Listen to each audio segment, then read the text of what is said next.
Listen up, get ready, I'm not gonna take no more. There's a revolution, a revelation going on in my soul. Buckle up, get ready, we're not gonna sit back. Welcome. Wherever you are, wherever you're going, wherever you've been, we're glad that you've tuned in or are watching live from the Heartland. I'm Michael James. I'm your host today. This is number 168 since the beginning of the pandemic, if you're still counting. And this is for the week of September 2nd in the year 2023. Today, we're going to have Peter Hudis come on, and he's going to talk a little bit about an event that's coming up with peace activists from both Russia and Ukraine, as well as John Ballantyne and the Crazy Heart Band. And he's going to talk a little bit about his music and some events coming up. And then we're going to have our good friend of the show, Don Rose, coming on. He just had a feature on Channel 2, or a segment on Channel 2 News, that would be CBS, about the March on Washington in 1963, 60 years later. And he and I will talk a little bit about that because we were both there. The best thing that happened to me this week was going with my son, Hal, who was the engineer of the show, out to Logan Square to the Zine Fest. And this is an annual event, and it's put on by Oscar Areola and a few other people. Logan Square was really bustling. It's pretty yucked up compared to when I lived out there in the days. There on Logan Boulevard were lots and lots of farmers market activities going on. There had been word that they were going to cancel it for a week because the organizers in the city were at odds about safety precautions and expansion, but it was full tilt, as well as a lot of other things, a big bicycle ride, lots of people out prancing around. I had a great time telling stories and selling my books and photos. On the not so good front, just check out the news. Lots of shootings. We had a shooting in Jacksonville that was really tragic. Very blatantly a racist carried it out. Then he killed himself. And at the University of North Carolina, there was a shooting. And we have an unresolved shooting here in Chicago. There are probably a few, but there's one that happened at the White Sox ball game last week. So there's a lot of intrigue around that. On the environment, the Environmental Protection Agency has just revised a key rule to comply with a sweeping Supreme Court ruling from earlier this year that could strip federal protection from up to 63% of the nation's wetlands. And, while Biden may take some hit for the EPA doing this, they had to do it because of what the Supreme Court did. The Supreme Court is something to continue watching because it affects us all, and it's been pretty negativo for a while. A little bit more on the environment. I got this from Earth Justice. Steel production is highly polluting. The 10 steel mills operating in the United States release more than 500 tons. That's 500 tons of toxic metals into the air of neighboring communities each year. Despite the need for stronger protections, the EPA, the Environmental Protection Agency, has proposed a weak rule regulating steel mill emissions. So we're being urged to contact the EPA and demand that they strengthen this rule. A little interesting thing about Chicago on the news last night, which would have been Tuesday because we are recording it on Wednesday the 30th, another alligator was found in the Chicago River. And it's been 2 weeks since there was another one that was found. So the hope is that they're going to get all the alligators they can, maybe send them back to Florida. Or maybe if the bears move, they can call themselves the Arlington Heights Alligators. On the sports front, in all seriousness, the Cubs are still in the hunt. The Sox have been doing not very well, but as we record this, they are up 7-4 over Baltimore. The Bears start this weekend, and we'll see. All the teams have cut their rosters down to 53, and football season is upon us. And if you're into tennis, the U.S. Open is going on, and I've been watching Coco Gauff, who just won her match today. Also, just as I was looking at my phone, I got this. It's 50 years since the coup in Chile. And that's when Salvador Allende, a socialist, democratically elected, was overthrown by Pinochet, probably with the backing of the U.S. I remember the day it happened. I was driving up Milwaukee Avenue to Schurz High School to sell Rising Up Angries. and it came on the radio that Allende had been killed in defending himself and a group of people in his office. So there are now 1,469 disappeared people that during that period of military rule from 1973 to 90. So it's a little history lesson that we've had a lot of things going on, and military coups way back in the day, and they continue today. There's a few going on in Africa right now. But Allende was really a wonderful guy and a tragic situation. It's good that the government in Chile is looking into these because there's a lot of families trying to find out what happened to their loved ones. If you missed last week's show, you can get it at youtube.com/heartlandmedia/videos. And we had our old pal, Michael Piranha McGraw, came out of Kelly High School, had a band called Killing Floor, later the Piranha Brothers. He's in Hawaii, and he gave us a report on the spirit of Hawaii and what's going on out there. We had another old pal, Carlos Cumpian, talking about Carlos Cortez, whose exhibit is up at the Mexican Museum of Fine Art until February. And we met Lou Hinkhouse from the Illinois Rock and Roll Hall of Fame. All of that is at youtube.com/heartlandmedia. So I think we're going to take a little musical break, and we're going to come right back with our first guest, Peter Hudis, and he's going to tell us about this wonderful event that they have put together. Be right back here on the left end of your dial.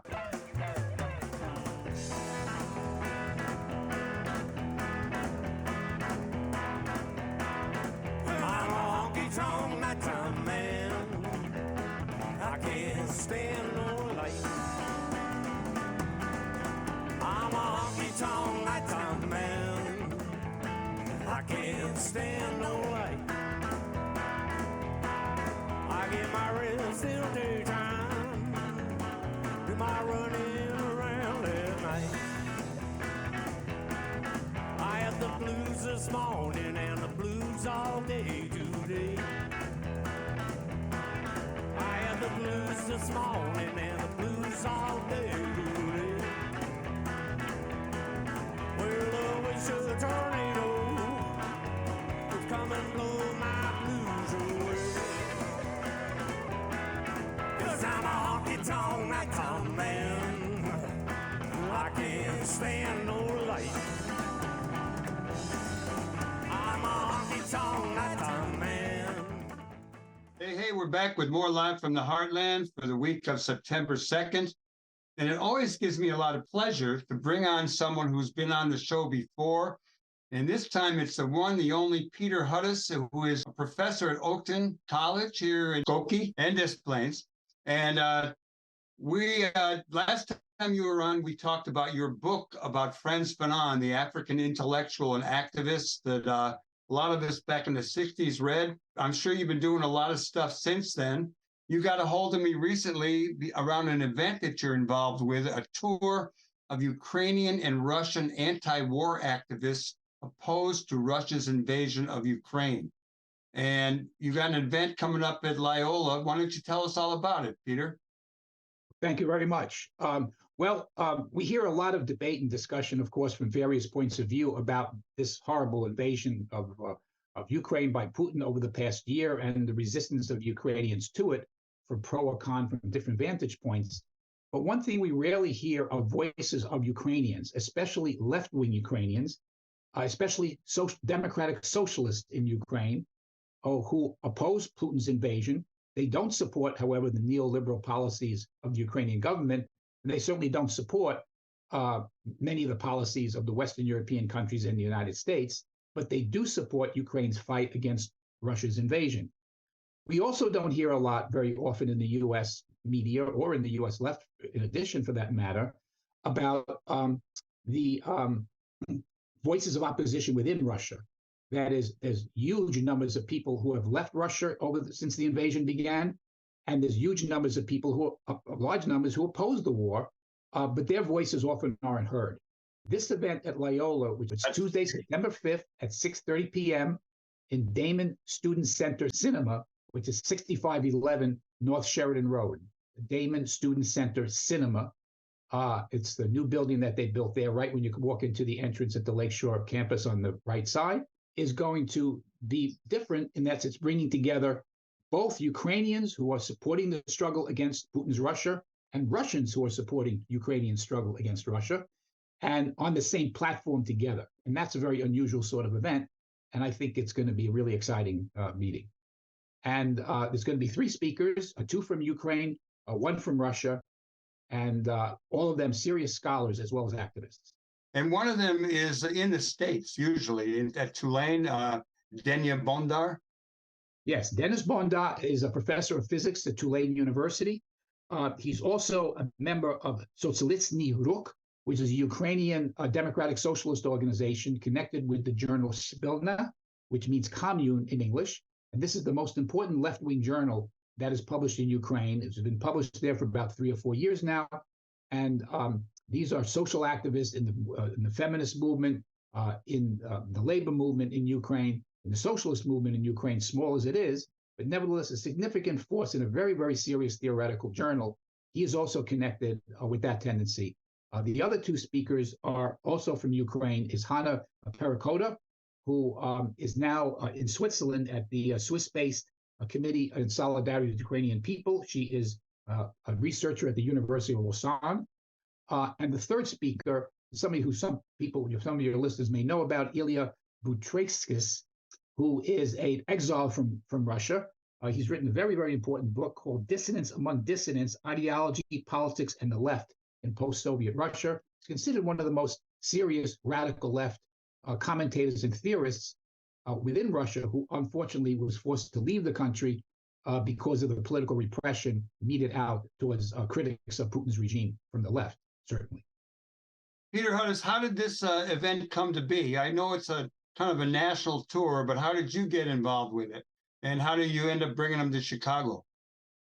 Well, last year in 2022, Yulia Yurichenko, who is a very important book on Ukraine, she's Ukrainian herself, teaches in London, was an exile from Ukraine, gave a talk at the Socialism 2022 conference on the Ukrainian struggle, about opposition to Putin's invasion, etc.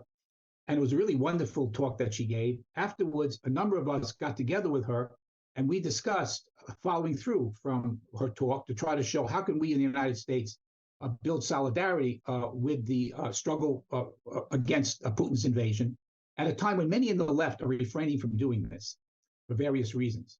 And so from that, at her inspiration, within a few months, we helped form a new organization called the Ukraine Solidarity Network, which is progressive activists in the United States. It includes Bill Fletcher, for instance, who I think you know.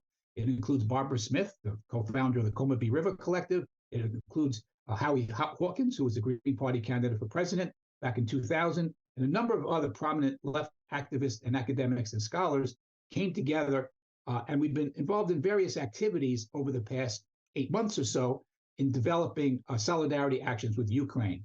And as part of that, we decided to try to do a national tour of the Ukrainian and Russian spokespersons that we were in contact with, both inside and outside of Ukraine. And so a national tour was organized, which is going to start here in Chicago. The three of them are first going to speak at the Socialism 2023 conference at McCormick Place on September 3rd. And then on September 5th, they're going to speak at Loyola. That's going to be an open meeting, free admission, etc. Then they're going to head to New York, and they're going to be giving a talk there, and then heading to the West Coast and be speaking in the Bay Area. They unfortunately can't stay in the U.S., except for Denis Bondar, for too long. So that will be the three cities of the tour, but it'll be a really momentous event, this tour. Fill us in a little bit on where the left in this country is at on Ukraine. I know I've had some friends who've been on the show who are pretty critical of Biden and the invasion, other people who are supporting it. You know, I got to say, without knowing a lot of the details about more recent politics in Ukraine, I just kind of vehemently am in opposition to Putin and Russia. I did visit the Soviet Union back in the day. I think they played a really important part in world history, but they've been an imperialist power in many ways and pretty negative. But I also know that Ukraine has a history of some pretty right-wing activity in their own past.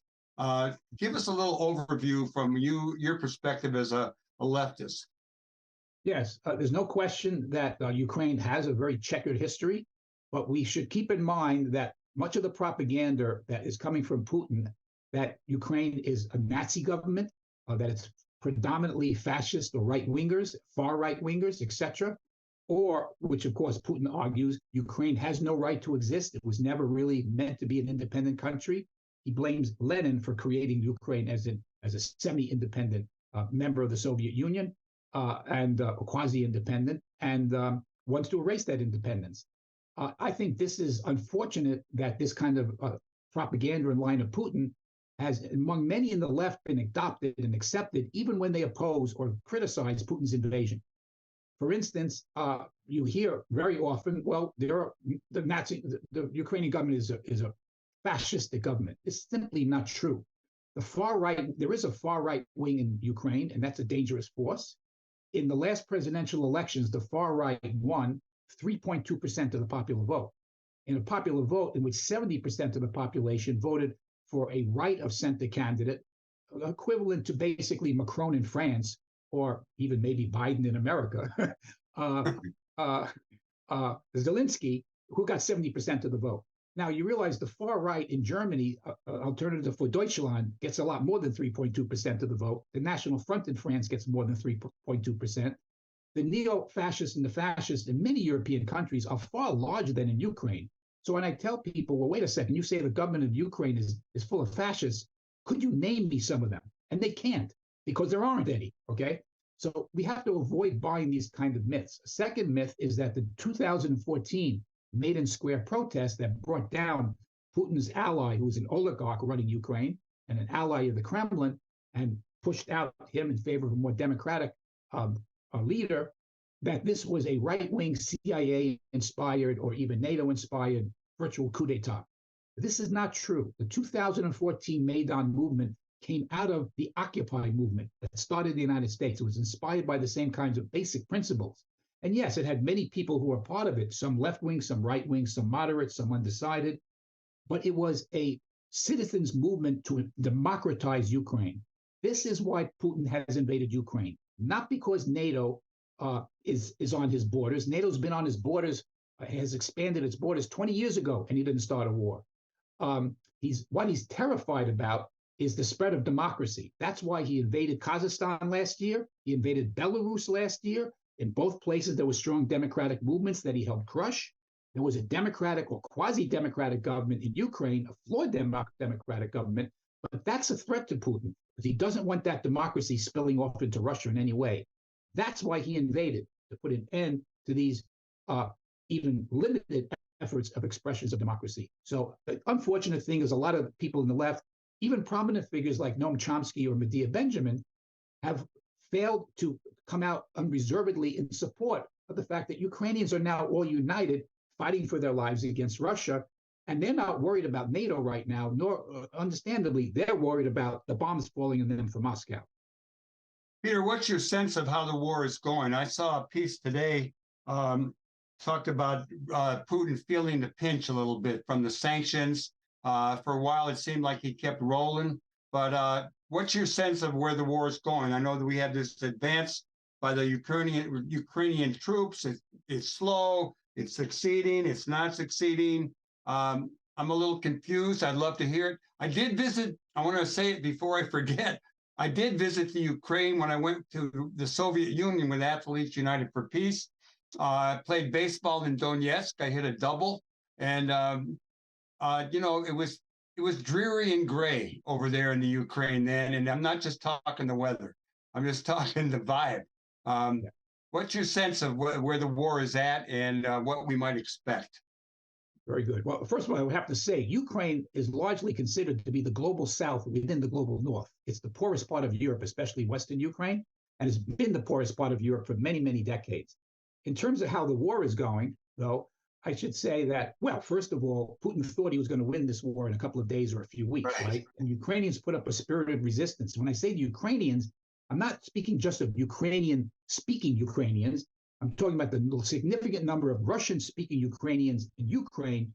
They have overwhelmingly supported the Zelensky government's military operation, defense of Ukraine against Russia. There's been not a single battalion of Russian-speaking soldiers that have defected over to the Russian side. Now, the war has not, since then, since they held back the Russians, which nobody expected the Ukrainians could do, And that was before the United States sent them significant military aid, or NATO sent them much aid. There's been more of a stalemate because it's easier to fight defensively very often than offensively, of course, right? One of the handicaps, so the war is going more difficultly for the Ukrainian side now than it was last year. One of the reasons it's going more difficultly, however, is that despite all the talk about, some people act like, well, the United States has just opened the piggy bank for the Ukrainians and sending them every weapon imaginable. In fact, they still have not sent them fighter planes. Now, in modern warfare, how do you win or even defend yourself against an invader without air force, without air superiority? And the lack of that support, even now, Biden has recently said, well, we're going to give them F-16s, but they first have to learn English. They first have to get training. It's not going to show up in another 2 years. That doesn't help them now. Only recently did they get advanced U.S. tanks from NATO or from the United States. So they've been at a severe disadvantage. It's amazing the Ukrainians have done as good as they have, given the extreme limitations they're under. So the problem is not they've been overwhelmed with arms from the Western powers. The Western powers have been grudgingly giving them here or there, but what they really need is actually elements of military support like air power that they're basically having to create on their own, more or less. So what I'm hopeful, however, the thing that the Ukrainians have going for them, even though they're deficient in a lot of weapons and such, is that they're defending their own country. The Russian soldiers don't know what they're fighting for. Their morale is terrible. The Ukrainians know what they're fighting for. They're fighting for their lives. They know that if Putin takes over Ukraine, it's going to be they're not going to be able to breathe, and they're not going to have a national existence anymore. And so, in a certain sense, the fate of democracy in that part of the world depends on Ukraine coming out on top of the struggle. Peter Hudis, this is really good, and I learned a lot more than I knew. I didn't know enough, and I'd like to invite you back ahead of time to give us another report. But give us one more time the information on the event that's happening on Tuesday night. Who's coming, where it's at, and what time to be there. Okay, so show up Tuesday night, September 5th, this coming Tuesday at 6:30 p.m. at Loyola University Lakeshore campus, 6511 Sheridan Road. It's in the Damen Student Center Cinema, Damen Student Center Cinema at 6:30 on Tuesday, September 5th. The three speakers are Hanna Perikova, Ilya Butrykskis, and Dennis Bondar. And this is going to be, the meeting is entitled Resisting Russian Imperialism, Ukraine's Struggle for Self-Determination. It will be an open forum. Each one of the three speakers will speak, and there'll be a discussion period. It's being sponsored by the Theology Department, Philosophy, Sociology, Global Studies, the Peace and Conflict Studies Program, and the Center of International Research at Loyola. There's a lot of folks at Loyola who came together to make this event possible, and we want to thank Loyola University for doing the work to make this meeting come into being. Well, I hope to see you there, and I hope to have you back on the show talking more Ukraine and filling us in a little bit about, for a lot of the people who don't know who Frantz Fanon was, because that was a good book that you put together. Thanks so much. Thank you, I'll be glad. Thank you. I'll be glad to come back anytime. Right on, brother. Okay, everybody else, stay tuned. We'll be right back with more live from the Heartland here on the left end of the dial. If that's the way you're getting it, we are on 88.7 WLUW.org on Saturday morning. We're at youtube.com/heartlandmedia/videos anytime you want it. Google and Spotify podcast. Enough of that short musical break. And we're coming back with the one, the only musician with the band called Crazy Heart, John Ballantyne. We'll be right back. I got kicked off of North Art, come with you doing kind remarks. There was two of everything, one of me. Oh, rain came tumbling down. I held my breath and I stood my ground and watched that ship go sail out to sea. Take it back, take it back. I know you can't say that. All my friends are not dead. Oh, MJ, you rock every song. The back wind is still on. Sweet revenge will prevail.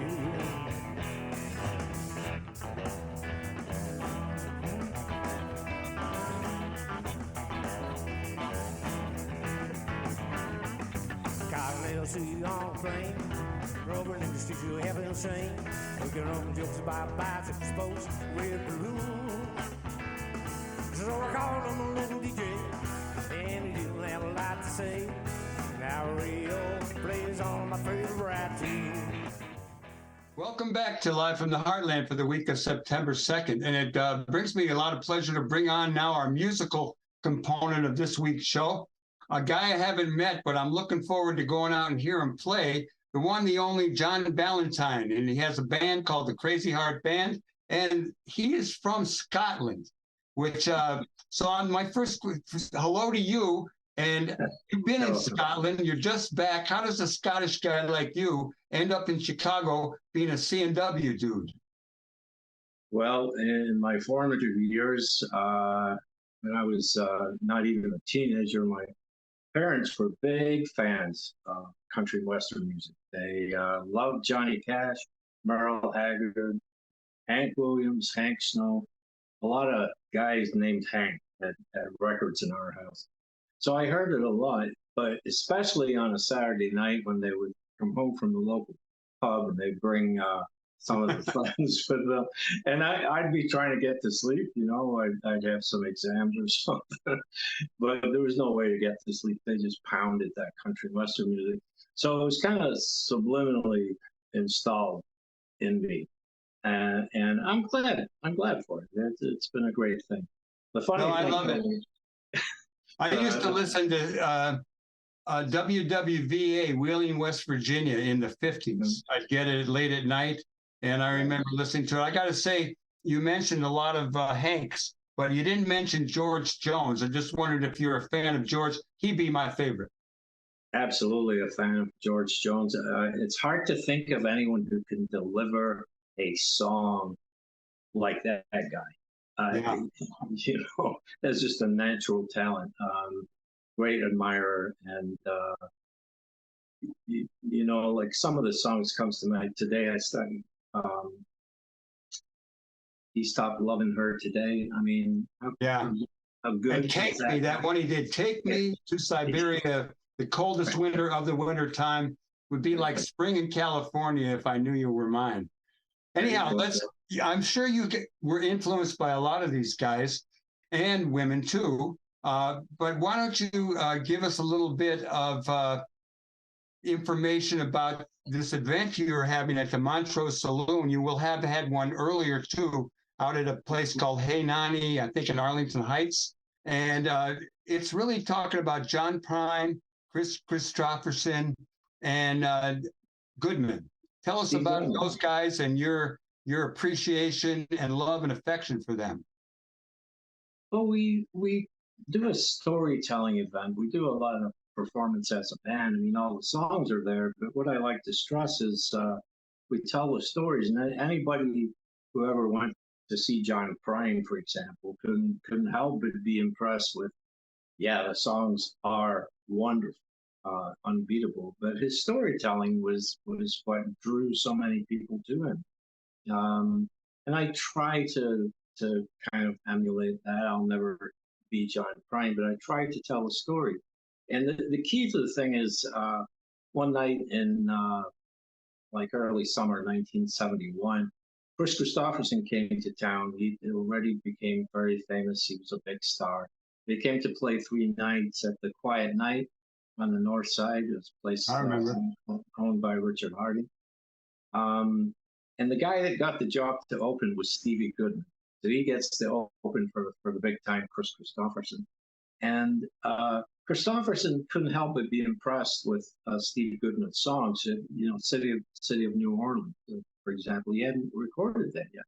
So Steve's just playing these songs, and Kristofferson comments, these are great songs. And the great thing is, the great human aspect of the story is Steve Goodman says, you know, you think these songs are good, you have to come and hear my pal John Prine. He's playing across town. I'm going to take you over there once we're done. And he did. He filled up a taxi cab with Kristofferson's entourage, and they piled in and drove over to where John Prine had just performed. And long story short, the next day, Kristofferson flies Steve Goodman and John Prine to New York and gets some sign for the record. Oh, that's wonderful. It's a great story. It is.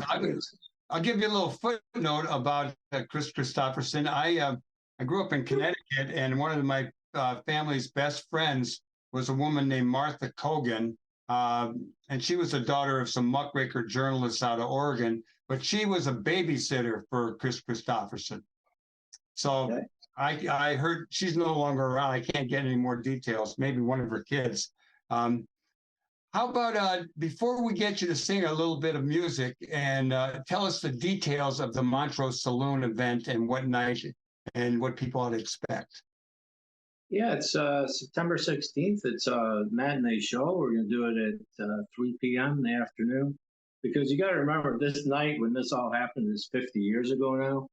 So a lot of the people like me are interested in this. They don't want to be out late, and I'm fine with that. So we'll kick it off at 3 at Montrose Saloon, which is a great little music venue.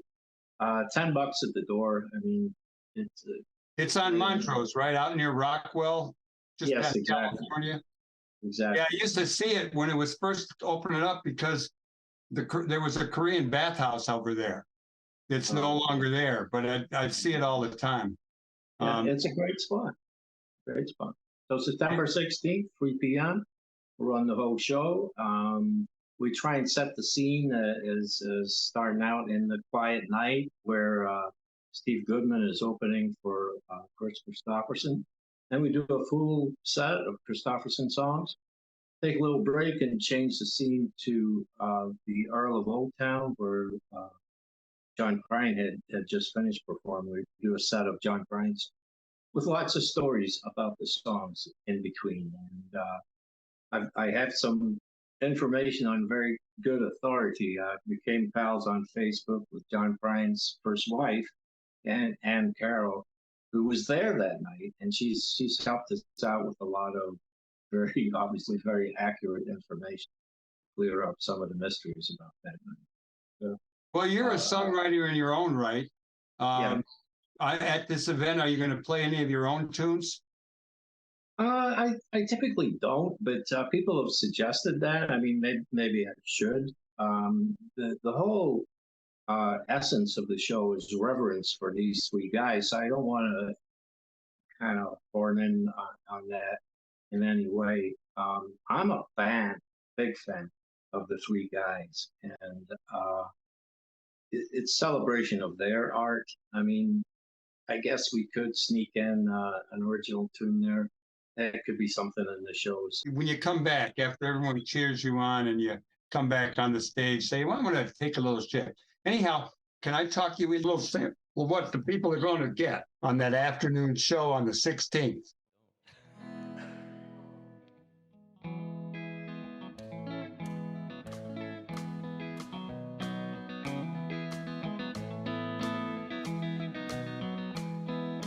I've been thinking lately about the people I meet. The car wash on the corner and a hole in the street. The way my ankle shirt with shoes on my feet, and I'm wondering if I'm gonna see tomorrow.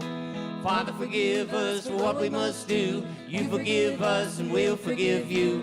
We'll forgive each other till we both turn blue. Then we'll whistle and go fishing in heaven. All right.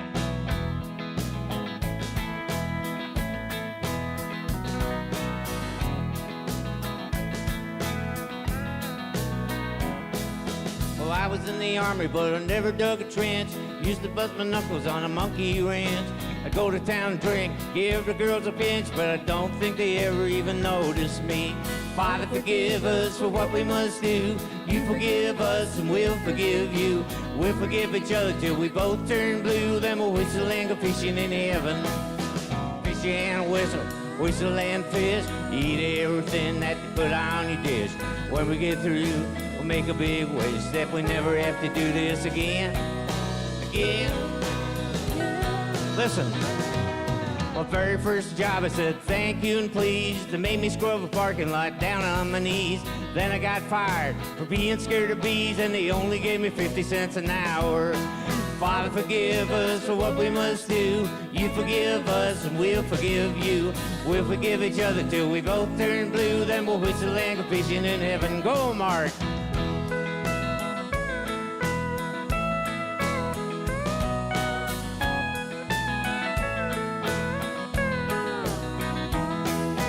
Fish and whistle, whistle and fish. Eat everything that's put on your dish. When we get through, we'll make a big wish that we never have to do this again. Again, again. Oh, Father, forgive us for what we must do. You forgive us and we'll forgive you. We'll forgive each other till we both turn blue. Then we'll whistle and go fishing in heaven. We'll whistle and go fishing in heaven. We'll whistle and go fishing in heaven. All right.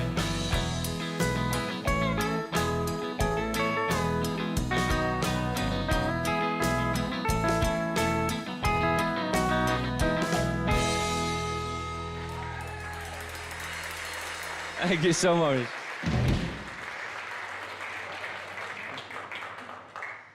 They're just warming up. Well, it's really been good talking with you. And I wish I was going to be in town on that Saturday afternoon. I'd come over, but I'm going to come see you. And I really appreciate you coming on the show. I appreciate your love of country music and your sharing your enthusiasm about these three great musicians, all of whom have spent some time in Chicago. And you got any parting words for your fans and listeners and would-be and future fans coming on and listening? This show is about friendship. It's about the love that these guys had for each other. It's about the story that Kristofferson wouldn't have made it without Johnny Cash, for example. John Prine and Steve Goodman would, who knows, maybe wouldn't have made it without Kris Kristofferson. And those guys went on to do the same thing for hundreds of other musicians. So it's about friendship and encouragement and love. And we have a good time. Trust me, you'll like it. Do you have any other gigs coming up where your band is playing that people should be aware of? And what is a good website for people to check you out? Yeah, it's Friday night. We'll be at the Atlantic in Lincoln Square. We're going to be out in the suburbs a little bit. Main Street Outfitters in Wakanda. We're going to be at Happy's Bar in Cary. Probably for Chicago folks, the Montrose Saloon gig is the best shot for right now. But we every once in a while we do Martyrs or Fitzgerald's or some of these places. And the website is crazyheartmusic.com. So www.crazyheartmusic.com. All of these shows and all the information, videos, all up there. Well, Mr. Crazy Heart, John Ballantyne, it's nice to meet you. I'll meet you in the flesh and not too far off, brother. I sure hope so. Thank you so much for Thank you. And everybody stay tuned. We'll be right back. We're going to bring on a friend of the show, Don Rose, who was at the March on Washington in 1963. I was there too. And we're going to talk about the March on Washington at 60 years. Be right back with more Live from the Heartland.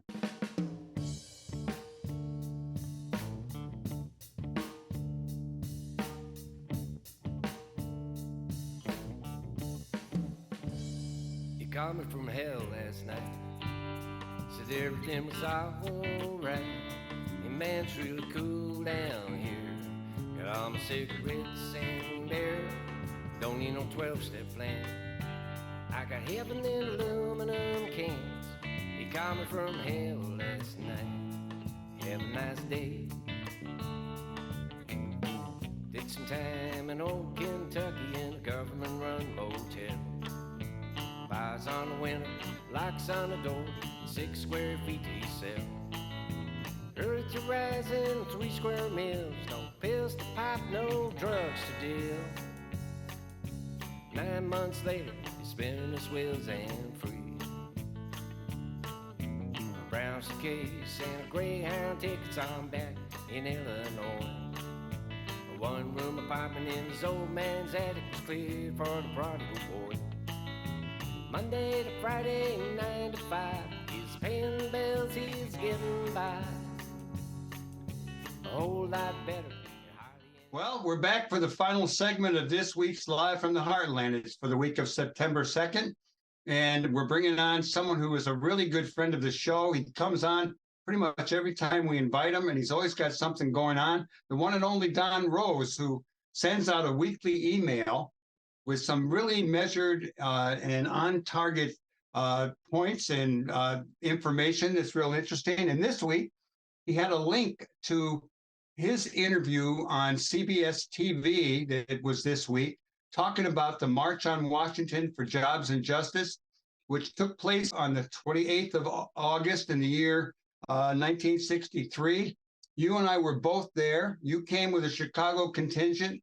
I drove down from Connecticut with two other guys in a Volkswagen. And what I remember is, as you got closer to DC, bus after bus after bus, there were just hundreds and hundreds of buses, thousands of people.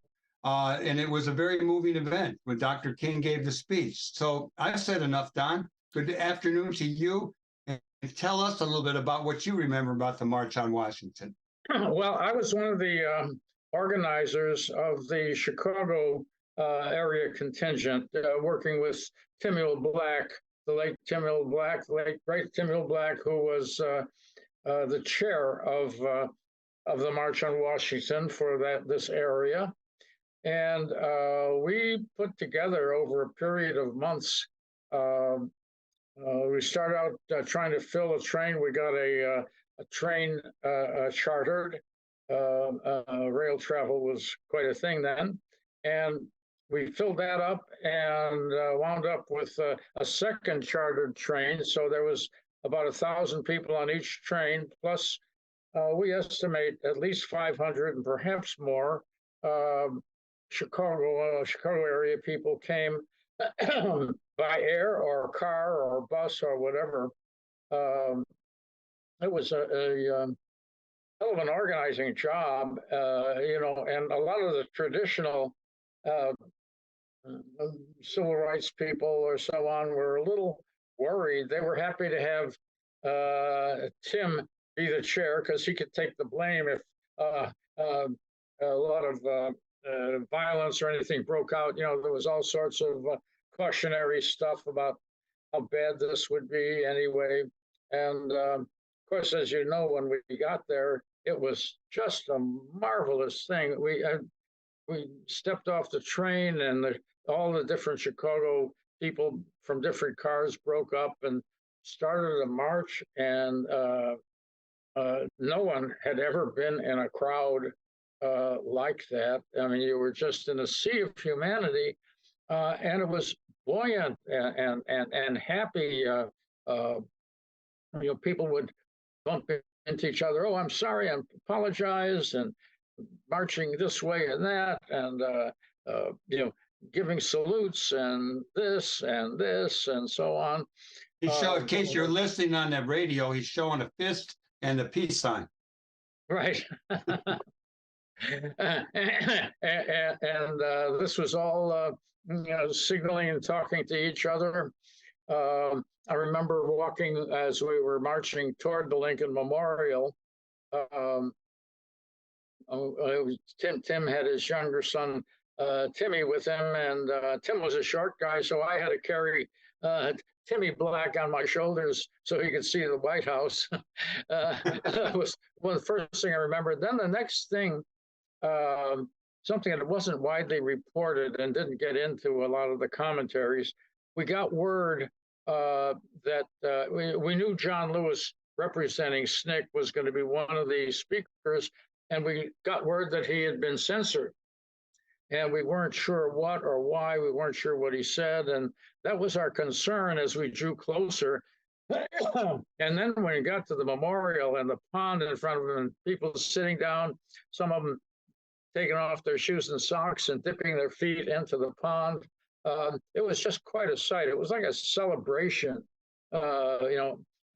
People were carrying all kinds of signs that were presented, and some homemade and so on. Somehow or another, most of the Chicago delegation pulled itself together fairly close to the memorial. You couldn't get right up against it, but we were fairly close and trying to buzz and figure out what John had said. Somebody said that I'm still not clear to this day exactly what the words were, but one was that he was a little critical of the Kennedy administration, and they thought that that would be offensive. I don't know exactly what he said. And then I also heard that he used the words marching through Georgia, which was going to sound too hostile. Anyway, it all came about. His speech was very good anyway. Yeah, and he was a real hero of mine already then. And I remember reading an article, I think in the New York Times, that there was an issue with his speech. But back then, I remember SNCC was, they were the guys. They were the people I looked to the most in my early radical days. And so I was going to ask you about John Lewis, but you've already filled us in on that. Yeah. Yeah, the groups, I think there were 10 official sponsors, which included the traditional civil rights groups like the NAACP and the Urban League and plus several labor unions. It was, remember, the March for Jobs and Justice, Jobs and Civil Rights. And everybody got to speak. And then, we expected a good speech from Dr. King, but, the full impact of that speech didn't register for a while.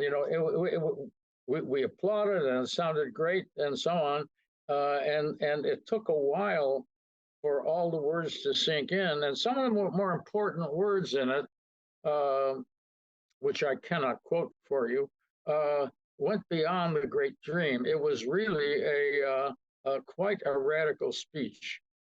I should hope.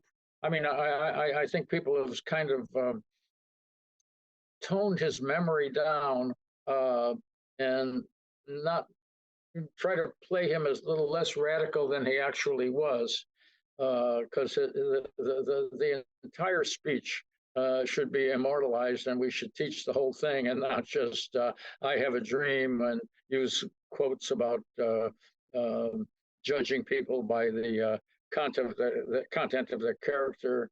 And he had much more to say in there. King was they're trying to kill that history. Yeah. No, I know it was a few years later that he came out against the war. I mean, it was a radical speech. I mean, just to link up the civil rights with the jobs and, the UAW and Walter Reuther were all there. There was a lot of labor support.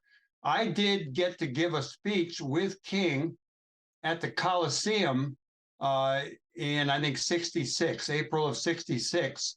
And he had just come out against the war at Riverside Church.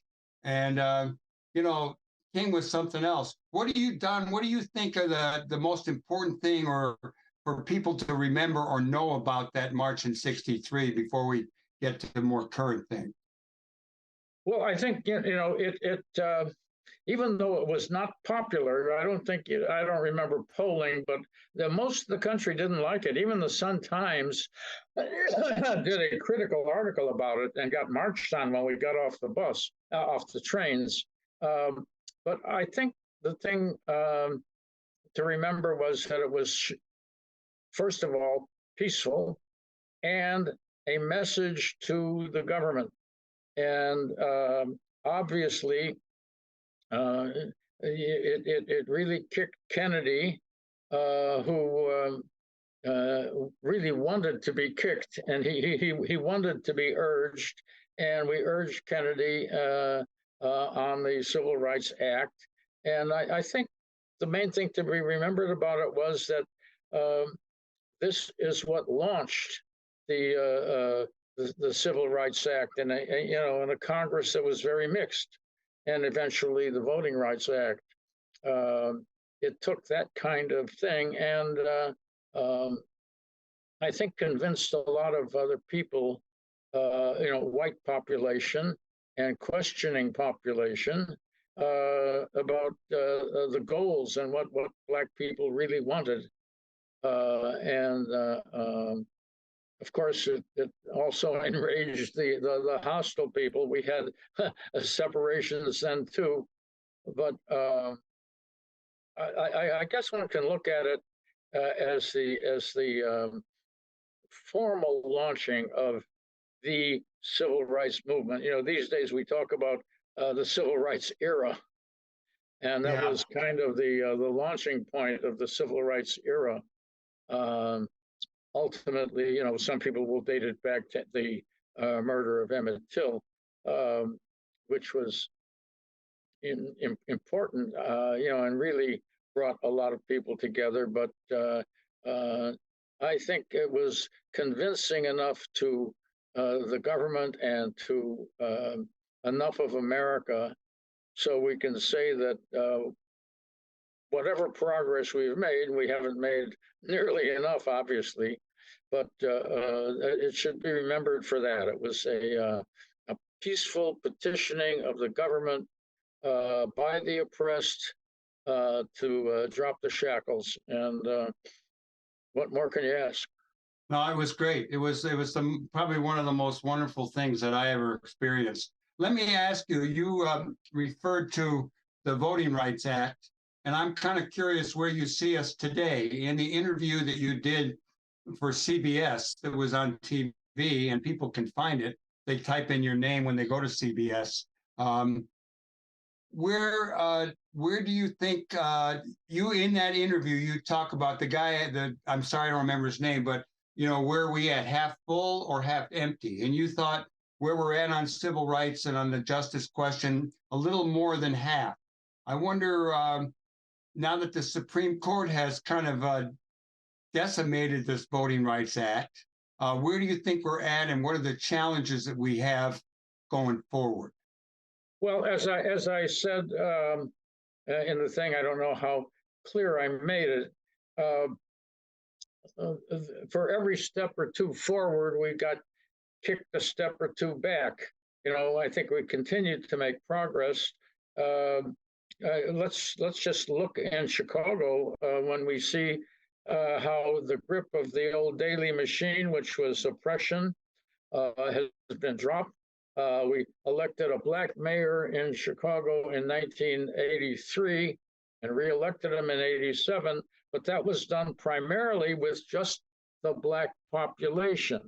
And, you know, a small but important group of white friends making up about 10 or 12% of the total vote. We recently had an election where we elected our very next, after 87, really the first elected black mayor, and his votes came from everywhere in the city. They did. It was a majority, and it included Latinos who earlier had voted really with the machine, and it included white people from all over, Lincoln Park, Lakeview, up there, and of course your 49th Ward has always been Fighting 49 in the vanguard. But if you just look at the spread of the vote there, you can call this progress. Now, obviously, one way of judging the progress is the extent of the fight back. You know, Florida and other states trying to erase that history because they think that history is dangerous. Hurts the feelings of white kids. More, you know, we had the tragedy of, you know, that Donald Trump was able to name 3 Supreme Court justices, and that's a hang-up that's going to be with us for a long, long time. They're all young, comparatively young, and that was probably when they gutted the center of the Voting Rights Act, was probably the biggest cause for regression that we had since that march. Well, do you got any words of optimism going forward? I mean, so far you've painted a picture about we're moving forward. We're more than half full on the glass. but I'm looking for a full glass of justice, positivity. Just we got to keep moving in a good direction. You got any parting words in our last minute or two here?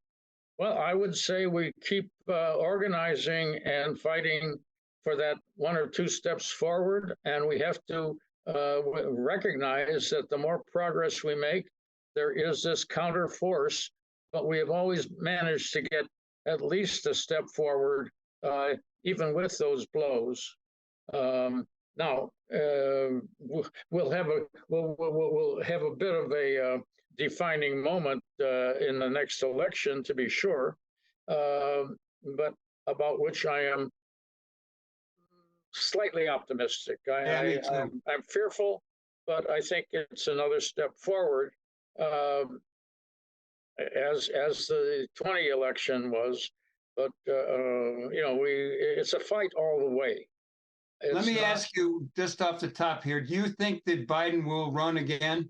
I mean, I'm rooting for him. I think he's done a lot better than we have expected. Sometimes he does look a little elderly and feeble. He's a little older than me. No, younger than me, and younger than you. But what's your sense on that? You think he will run? At the moment, I have no reason to believe that he will not run. But it's day by day. You've got all these trials coming up. He does look weak at times, but he has always been a little odd. Most of the kinds of errors he's made that make him look bad and old are things that he was doing when he was 35 years old. He was never a great speaker. He'd always be tripping up on words. He was known for his gaffes, and certainly age has taken it. But having been 80 once myself, I don't think it's a debilitating matter. Well, you're a hell of a guy, and it won't be long till we have you back on Live from the Heartland, because you've got a lot of information that I want to help you keep sharing, and I keep learning from you, and I'm glad to call you my friend. Thanks for coming on, Don. Anytime, as long as I'm still here myself. Well, keep working on it. I'm glad you quit smoking back in 60, whatever it was. Kept me alive. Okay. Hey, everybody. We want to thank you for tuning in to Live from the Heartland for the week of September 2nd. We're going to be back next week, and bet it'll be good. We've got someone coming on from Illinois Normal to kind of talk about where marijuana laws and the legalization has left normal in the state of marijuana in the state of Illinois. And we've got the people who are sailing the ship for peace around the Great Lakes coming on. So we'll be back next Saturday morning, or youtube.com/Heartland Media anytime. Can TV on Thursday nights at 9 o'clock. I want to thank Tom Clark. I want to thank Katie Hogan, Lynn Auerman, all of our guests today, particularly Don Rose here, and our engineer, Hal James. So do good in the world. Remember that there is a future, and we help to shape it. And we'll see you next week. All power to the people. Over and out. Are you doing the best you can?